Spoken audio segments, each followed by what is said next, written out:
اگر آپ ہمارے چینل پر نئے ہیں تو ہمارے چینل کو ابھی سبسکرائب کر لیں اور ساتھ والے بیل کے آئیکن پر کلک کر کے نئی آنے والی ویڈیو کی نوٹیفیکیشن بر وقت حاصل کریں۔ ہر جگہ پر کاریہ ہوتا ہے، گواڑی وستار میں کیوں نہیں ہوتا؟ حالانکہ اس میں کوئی شک نہیں کہ کاریہ جب نہیں ہوتا تھا تب بھی ہم ملک سے وہی محبت کرتے تھے، مگر بزم اصغری نے یہ آپ کو ایک پلیٹ فارم دیا ہے۔ یہ پلیٹ فارم ایسا پلیٹ فارم ہے جس پلیٹ فارم پر کسی ایک تنظیم کا سکہ نہیں، جب بھی میسج جاتا ہے تو یہی جاتا ہے کہ سمست مسلم سماج کے وتی اکھڑ چوک پر پرچم کشائی کا پروگرام ہونے والا ہے۔ یعنی کسی ایک کمیٹی کو بھی اس کا شرے نہیں جاتا۔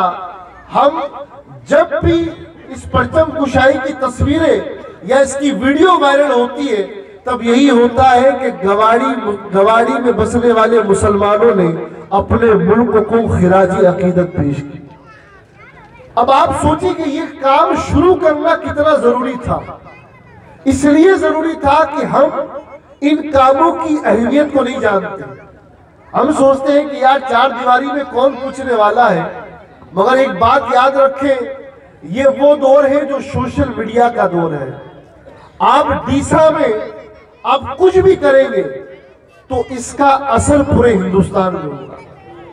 آپ ڈیسا میں کوئی اچھا کام کریں گے تو اس کا پرچار و پرسار پورے ہندوستان میں ہوگا، اور اگر آپ کوئی ایسا کام کریں گے جو خلاف دین بھی ہو، خلاف سماج بھی ہو، تو اس کا بھی پرچار و پرسار صرف ڈیسا میں نہیں پورے ہندوستان میں ہوگا۔ یہ بات کا آپ خاص دھیان رکھیں۔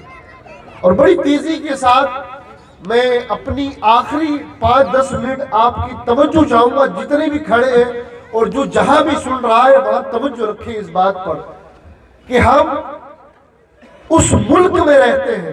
اس پر آپ کی خاص داد چاہوں گا، اس جملے پر کہ ہم اس ملک میں رہتے ہیں جس طرح سے آپ جانتے ہوں گے کہ تمام اولیاء اللہ کو اللہ تعالیٰ نے الگ الگ ملکوں میں خدمت دین کے لیے بھیجا۔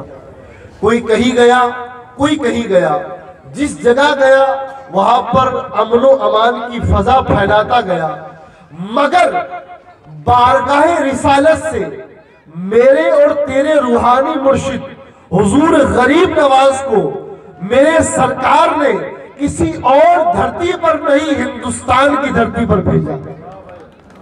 یہ تمہارے اور میرے لیے بڑے فخر کی بات ہے، بڑے شکر کی بات ہے کہ ہمیں جس ذات نے کلمہ پڑھایا اور جس ذات نے ملت کے اندر بیداری پیدا کی، انسانیت کا، محبت کا، اخوت کا، بھائی چارے کا میسج دیا، وہ صوفی اعظم جس ذات کا نام ہے اسے ہم اور آپ خواجہ غریب نواز کہتے ہیں۔ یہ سرکار مدینہ کی عطا ہے ہم پر کہ ہمیں رہنما بھی ملا تو وہ ملا جو عطا رسول ہے۔ اور بڑی تیزی کے ساتھ اپنی بات کو میں اسی پر سمیٹنا چاہتا ہوں۔ آپ دیکھیں دین کے اندر، اسلام کے اندر احساس بڑی چیز ہے۔ فضول خرچ اسلام ہمیشہ روکتا ہے، اور اسلام ہر باریک چیز پر بڑی گہری نظر رکھتا ہے۔ اس پر آپ کی توجہ چاہوں گا، بس 2 منٹ ہے، توجہ سے بات سنیں۔ جب آپ وضو کرتے ہیں نا تو شریعت کہتی ہے کہ وضو میں جتنی ضرورت ہو اتنا پانی بہاؤ۔ غیر ضروری پانی بہانا وضو کے اندر گناہ ہے، گناہ۔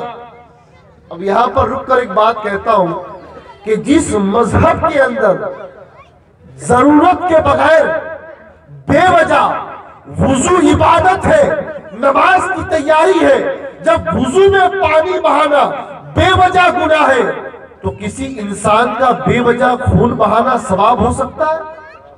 نہیں ہو سکتا۔ کسی انسان کو بے وجہ تڑپانا، پریشان کرنا، اپنے پڑوسی کے ساتھ بدسلوکی کرنا، گالی گلوچ کرنا، کیا یہ اجازت اسلام دے سکتا ہے؟ نہیں دے سکتا۔ کیوں نہیں دے سکتا؟ اسلام جہاں پر پانی کم بہانے کی بات کر رہا ہے، وہی دوسری طرف ایک حدیث سنیے اور اس پر سمجھیے کہ اسلام بتا کیا رہا ہے۔ آقا کریم فرماتے ہیں جب بھی گھر میں سالن پکاؤ، علماء کی خاص توجہ چاہوں گا، مسلم شریف کی حدیث ہے، جب بھی گھر میں سالن پکاؤ تو اس میں پانی زیادہ ڈالو۔ ایک طرف وضو میں پانی کم بہاؤ، مگر جب گھر میں سالن پکاؤ تو اس میں پانی زیادہ ڈالو تاکہ کچھ سالن کا حصہ تم اپنے غریب پڑوسی کے ساتھ بانٹ سکو۔ آپ سوچیں، نوجوان ساتھیوں کی خاص توجہ چاہتا ہوں، آپ دیکھیں کہ شریعت کی خوبصورتی کیا ہے۔ ایک طرف وضو میں پانی زیادہ نہ بہاؤ، گناہ ہے، ایک طرف سالن میں پانی زیادہ ڈالو، ثواب ہے۔ پانی ایک ہی ہے، پانی، توجہ چاہوں گا جملے پر، پانی ایک ہی ہے، اس کی صفت نہیں بدلی، اس کی اصل نہیں بدلی، پانی پانی ہے، مگر وضو میں بہایا، گناہ ہوا، سالن میں ڈالا، اللہ ثواب عطا فرما رہا ہے۔ آپ سوچیں اس بات کو کہ پڑوسیوں کے ساتھ اچھا سلوک کرنے کا اجر و ثواب کیا ہے۔ اچھا ایک بات بتاؤں، ہمیں سماج کی فکر کرنے کی ضرورت نہیں ہے۔ سماج کو آگے لے جانے کی جو فکر کرتے ہیں نا، وہ اکثر دیکھا گیا ہے کہ اپنے گھر کی فکر نہیں کر پاتے۔ ایک بات یاد رکھیں، آپ شروعات کریں اپنی ذات سے، آپ ڈائریکٹ سماج کا ٹھیکہ مت لیں، آپ شروعات کریں اپنی ذات سے کہ میری ذات میری ملت کو کتنا فائدہ پہنچا سکتی ہے۔ اس کے بعد آپ اپنے گھر والوں پر کام کریں کہ میرے گھر والے میرے سماج کو کتنا فائدہ پہنچا سکتے ہیں۔ اگر ہر انسان یہ سوچ لے کر چلے کہ میں کتنا فائدہ پہنچا سکتا ہوں تو ایک دن ایسا آئے گا کہ صرف نیک کام کا اعلان ہوگا اور ہزاروں کا مجمع آ کر کھڑا ہو جائے گا۔ ہم کریں گے یہ کام، ہم کریں گے یہ کام، ہم کریں گے یہ کام۔ یہ جذبہ اس وقت پیدا ہوگا جب ہم اپنے آپ سے شروعات کریں گے۔ اکثر بابا صاحب فرماتے تھے ان سے اپنا گھر تو نہیں سنبھلتا اور قوم سنبھالنے کی باتیں کرتے ہیں۔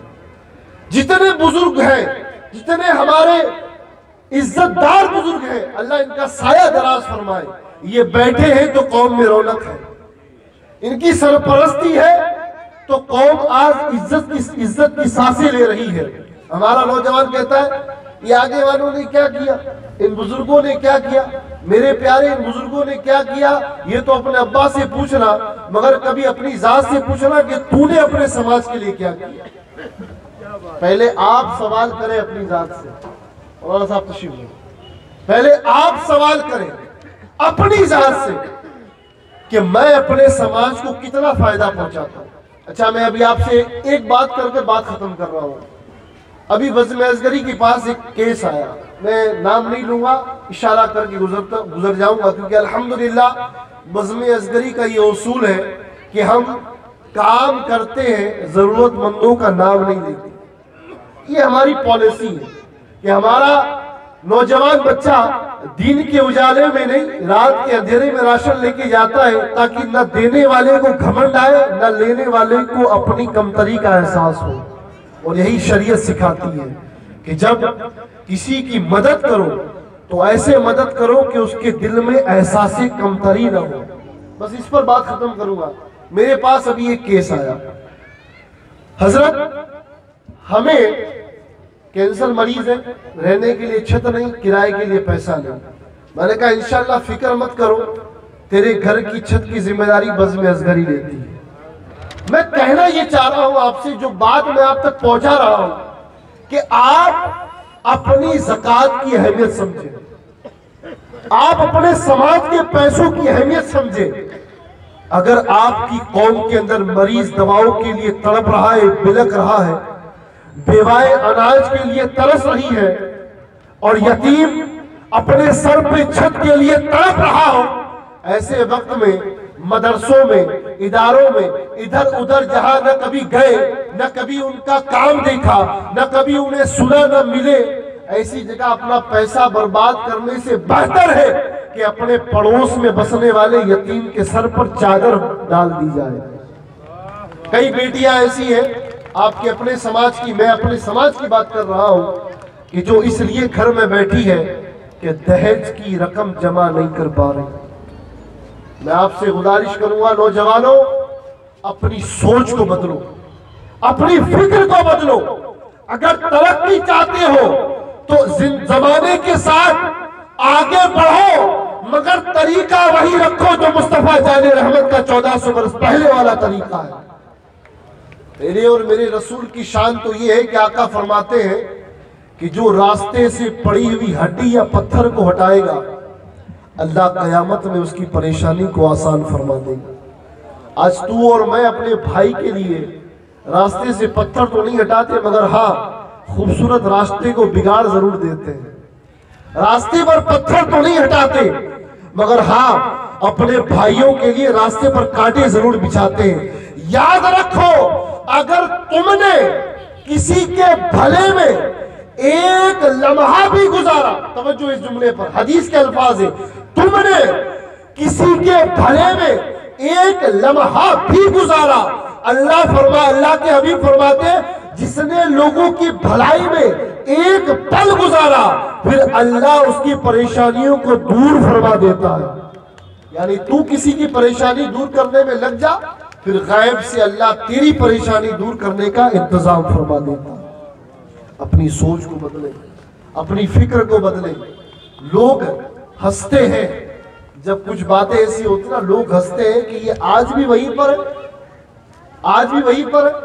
قرآن میں سورہ بنی اسرائیل میں میرے اور تیرے خدا نے فرمایا، میں نے کل بھی اسی آیت پر کلام کیا تھا، یوم ندعو کل اناس بامامہم، کہ قیامت کے دن ہر جماعت کو اس کے امام، اس کے پیشوا کے ساتھ بلایا جائے گا۔ اس لیے اپنے رہنما، اپنے پیشوا ایسے چنو کہ زمین پر بھی چلو تو ان کے نام سے سر بلند ہو، اور قیامت میں اٹھو تو بھی ان کے نام پر سر بلند ہو۔ اللہ جل مجدہ کی بارگاہ میں دعا ہے کہ مولا ہم سب کو کہنے سننے سے زیادہ عمل صالح کی توفیق عطا فرمائے۔ جتنے لوگ یہاں حاضر آئے ہیں سب کا تہہ دل سے شکریہ ادا کرتا ہوں۔ بزم اصغری کی پوری ٹیم جو صبح بعد نماز فجر سے کڑی محنت و مشقت سے یہ شامیانہ سجاتی ہے، ہمارے شہادت علی، شاہد بھائی، ماجد اور بھی دیگر نوجوان، اشرف بھائی، دیگر جتنے بھی ہیں، وہ سارے کے سارے اپنے لیے نہیں کرتے، آپ کے لیے کرتے ہیں، اپنے سماج کے لیے کرتے ہیں، اپنی عزت کے لیے نہیں کرتے، سماج کا سر فخر سے بلند کرنے کے لیے کرتے ہیں۔ میں گزارش کروں گا آخری خطاب، مرکزی خطاب، صدارتی خطاب حضرت سید محمد علی بابا تشریف لائیں اور اپنے جملے سے ہم سب کے قلوب کو مزین فرمائے۔ نعرہ تکبیر، نعرہ رسالت، نعرہ حیدری، خواجہ کا ہندوستان، خواجہ کا ہندوستان، نعرہ رسالت، نعرہ حیدری۔